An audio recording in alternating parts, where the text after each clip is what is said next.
Allô, allô, bonjour à tous, ici Franck. Je suis très heureux de vous retrouver. Voilà, sur chrétien.online, on médite ensemble dans toute une série sur le leadership selon Néhémie.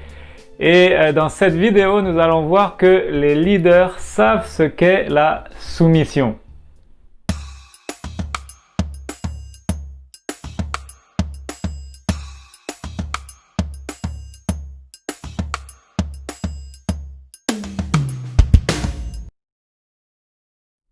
Alors si nous voulons être un dirigeant respecté, un berger pour notre famille, on s'entraîne ensemble en tirant conseil du livre de Néhémie. Et dans Néhémie chapitre 2 verset 5, Néhémie dit « Si tel est le bon plaisir de l'empereur, veuille m'envoyer ». Alors voulez-vous apprendre les principes de la soumission ou êtes-vous rempli d'a priori envers ce mot-là? Et du coup vous avez quelques difficultés avec la soumission. Pourtant, c'est un principe important de l'enseignement biblique et vous le savez. La soumission, la vraie, est hautement spirituelle. Vivre les principes d'une vraie soumission, selon Dieu, aura un impact important dans nos foyers, dans notre carrière professionnelle et évidemment dans l'Église. Alors observons ensemble l'attitude de Néhémie. Comment il a fait preuve de soumission tout en obtenant exactement ce qu'il voulait de la part du roi de Perse.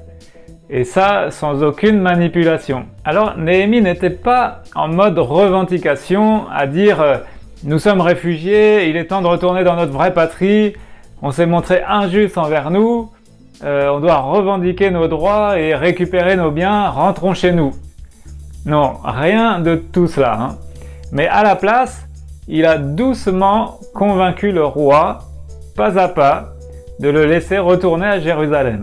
Il a abordé le sujet avec tact, puis il a fini par faire une proposition et je répondis à l'empereur « Si tel est le bon plaisir de l'empereur et si tu agrées ton serviteur, veuille m'envoyer en Juda, dans la ville où mes ancêtres sont enterrés, pour que je puisse la rebâtir. » Néhémie chapitre 2 verset 5. Et en fin de compte, il a laissé le roi prendre sa décision car il voulait être envoyé par lui. L'empereur, qui avait l'impératrice assise à ses côtés, me demanda alors « Combien de temps durera ton voyage et quand seras-tu de retour ?» L'empereur accepta de me laisser partir et je lui indiquai un délai. Néhémie chapitre 2 verset 6. Ici, Néhémie n'a jamais eu recours à la manipulation mentale. Hein. Mais Dieu a aussi permis que cette discussion se fasse en présence de l'impératrice. Et certainement que le roi a usé de plus de sensibilité qu'à l'accoutumée. Alors et vous, avez-vous du mal à vous soumettre? Vous avez tendance à vouloir faire bouger les lignes par vous-même? Est-ce que vous pensez que Dieu n'est pas capable de se soumettre qui il veut? Alors c'est vrai que selon notre parcours, et parfois en fonction de nos blessures et des trahisons que nous avons pu subir, ça peut être difficile de se soumettre. Personnellement, pendant mon adolescence, la relation avec mon père était un peu difficile. Si bien que j'ai développé au fur et à mesure une contre-réaction de désobéissance et d'insoumission.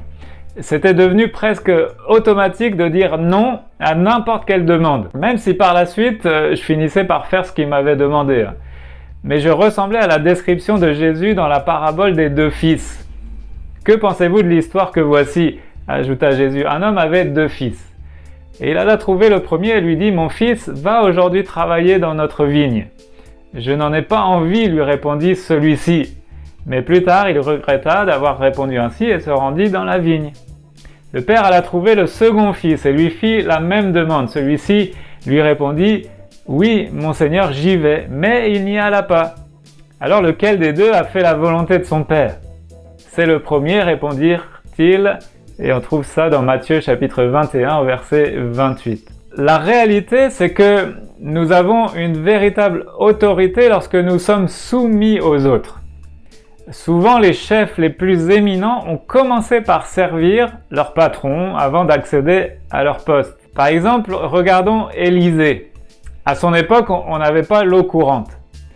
Et la Bible nous dit dans 2 Rois chapitre 3 verset 11 qu'il versait de l'eau sur les mains d'Élie, son chef. Et après avoir fidèlement servi son prédécesseur, il est devenu encore plus grand que celui-ci, puisqu'il a accompli 2 fois plus de miracles que lui. Alors il faut du temps pour apprendre à servir les personnes influentes avec soumission, avant d'acquérir la stature d'un leader. Et même quand on est en position de dirigeant, par exemple pour ma part en tant que pasteur et aussi président d'association, je demeure soumis à mon conseil d'administration. Mais c'est une soumission mutuelle, dans le respect le plus profond et l'amour fraternel.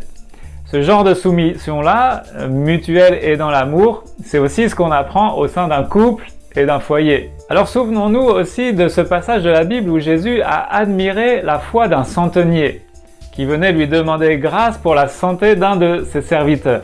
Jésus lui dit « J'irai et je le guérirai ». Et le centenier va lui répondre « Seigneur, je ne suis pas digne que tu rentres sous mon toit, mais dis seulement un mot et mon serviteur sera guéri.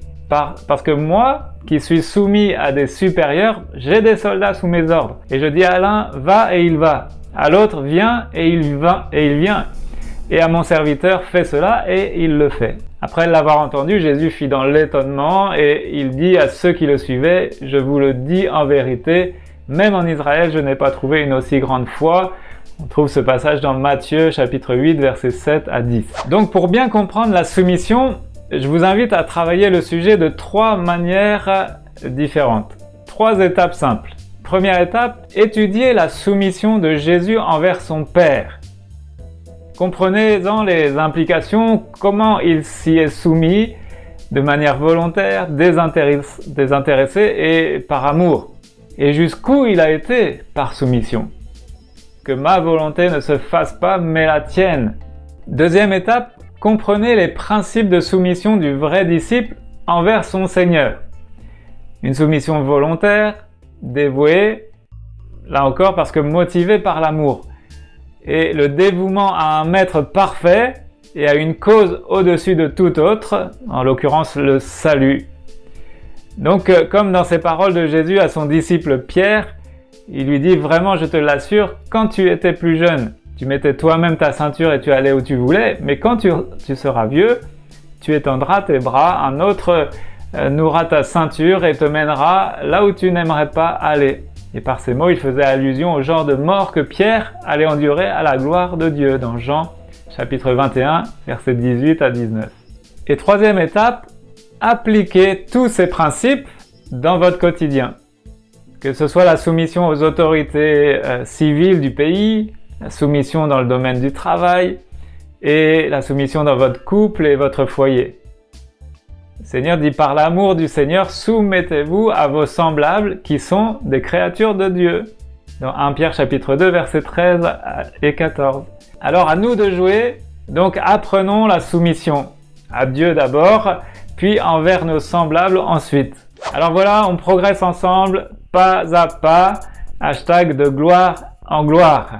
Alors ne ratez pas les prochains épisodes, mettez un pouce en l'air si ça vous a plu, pensez à vous abonner à la chaîne et puis laissez vos commentaires et vos questions et puis partagez un maximum pour faire découvrir cette chaîne à votre entourage.